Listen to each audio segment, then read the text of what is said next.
Good morning guys, आपका फिर से स्वागत है एक नए ब्लॉग में। ओह सॉरी, अभी टाइम क्या हुआ है? टाइम हुआ है 4 PM। सॉरी, गुड आफ्टरनून और गुड इवनिंग, जो भी आप समझो। आपका फिर से स्वागत है एक नए ब्लॉग में। आज है संडे। आज थोड़ा लेट ही सो के उठा था और उसके बाद फिर मुझे कहीं जाना था, उसका कुछ काम था तो कुछ काम करना था। और उसके बाद फिर मुझे अपने हेयर कट भी कराना था। देखो कैसा लग रहा है मेरा हेयर कट। मुझे तो अच्छा लग रहा है, अगर आपको भी अच्छा लग रहा है तो कमेंट करके बताना। बाकी आज कुछ खास है नहीं, संडे है, 4 बज गए हैं, सुबह से इधर ही दौड़ा भागी चल रही है और ज़्यादा कुछ बताने के लिए है नहीं आज। इसलिए मैंने सोचा, आज मैंने आपको जैसे बताया था, मेरे पास एक रॉयल एनफील्ड बाइक है जिसको लिए हुए मुझे 1 साल हो गया है और 1 साल में वो मुश्किल से 4500 चली है। मतलब उसकी दूसरी सर्विस तक नहीं हुई है अभी तक, क्योंकि एक्चुअली मुझे टाइम ही नहीं मिलता। अभी मैं ऑफिस भी जो गाड़ी से ही जाता हूँ, क्योंकि अभी इतनी गर्मी पड़ रही है तो बाइक से जाने का बिल्कुल भी मन नहीं करता। बाकी इतनी गर्मी में तो बाइक से जाना सही भी नहीं है और मेरा भी मन नहीं करता, इसलिए मैं ऑफिस तो गाड़ी से जाता हूँ। इसलिए 15-15 दिन, 1 महीने वो खड़ी ही रहती है। बट आज मैंने उसको निकाला है, थोड़ी सी उसकी सफाई वगैरह की है। चलो मैं उसी का आज आपको एक रिव्यू देता हूँ कि 1 साल बाद मेरा क्या एक्सपीरियंस है रॉयल एनफील्ड के साथ। चलिए, ये मेरी बाइक खड़ी हुई है, थोड़ी सी गंदी है, माइंड मत करना। एक्चुअली मैंने धोखे ही खड़ा कहा था, करी थी पिछले 15 दिन पहले। बट क्या है, घर मेरा आगे से खुला हुआ है तो थोड़ी गंदी हो जाती है। अभी मैं आपको एक रिव्यू देता हूँ। ये मॉडल है royal Enfield XZ black colour. आप देखो, मैंने इसमें अभी कुछ ज़्यादा काम नहीं करवाया है, मतलब मैंने बस एक साइलेंसर चेंज कराया है, क्योंकि एक्चुअली में इसका जो साइलेंसर आता है उसमें इतनी मतलब मज़ा नहीं आता उसको चलाने में। ऐसा लगता है कि हम नॉर्मल बाइक चला रहे हैं। बट जब से मैंने इसमें एक साइलेंसर चेंज कराया है, मैंने बड़ा पंजाब एक साइलेंसर है वो चेंज कराया है। उसके बाद मैंने कुछ इसमें ज़्यादा कुछ खास कराया नहीं है। बाकी मैंने इसकी मैं बता देता हूँ आपको, मैंने इसमें क्या क्या कराया है, ये देखो। बाकी मैंने इसकी एक ग्रिल सेट लिया है, ये मेटल का है, उसके साथ में ये भी आता है इसका एक, और एक ये आता है इसका। बाकी सीट कवर वगैरह अभी मैंने कुछ चेंज नहीं कराया है, मैं इसको लेके ही नहीं गया एक्चुअली में कहीं भी मार्केट में। और बाकी ये ग्रिल सेट जो है ये चेंज कराया है, बट कुछ ज़्यादा कुछ। बट आपको मैं बता देता हूँ कि रॉयल एनफील्ड लेने के बाद एक्चुअली में एक तो इसको चलाने में बड़ा मज़ा आता है, बट जब से मैंने इसमें साइलेंसर चेंज कराया है उसके बाद तो सच में बहुत मज़ा आता है।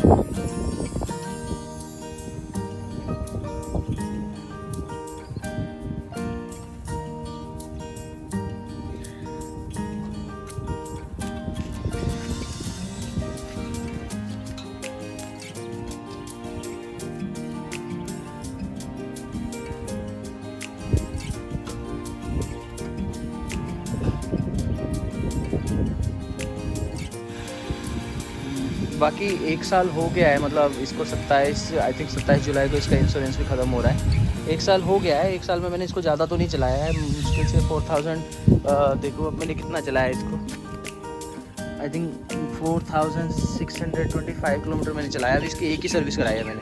मुझे लग रहा था कि 5000 पे दूसरी सर्विस करानी है, बट ये चल ही नहीं पाई तो मैंने कराया नहीं। बट अभी अब जैसे मेरा घूमने का प्लान बन रहा है तो मैं इसकी सर्विस करा के लेके जाऊँगा।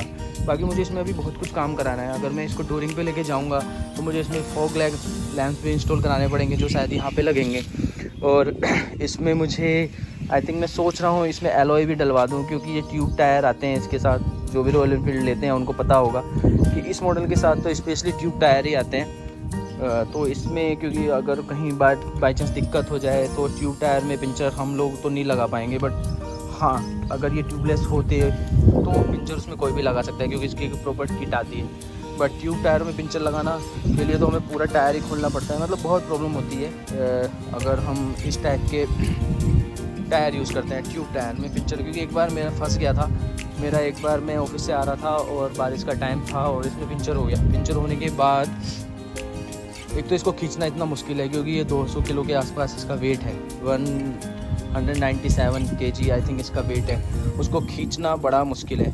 बट वो भी थोड़ी देर खींचने के बाद मुझे वो तो शुक्र है एक पिंचर वाला मिल गया था। वैसे रॉयल एनफील्ड सर्विस भी देते हैं ऑन रोड सर्विस होती है उनकी 1 साल के लिए, या हर इंश्योरेंस के साथ होती है, वो आधे लोगों को पता नहीं है। लेकिन इसकी सर्विस होती है कि भाई अगर आप कॉल करो, अगर आप बीच में कहीं फंस गए हो तो कॉल करो तो वो आपके पास आ जाएंगे, बट उसमें लगता है टाइम, और उसका भी एक टाइम होता है। अगर रात को कुछ आपकी गाड़ी में कोई दिक्कत हो गई तो रात को तो वो आएंगे नहीं, मेरे ख्याल से तो रात को नहीं आएंगे, जहाँ तक मेरा एक्सपीरियंस है।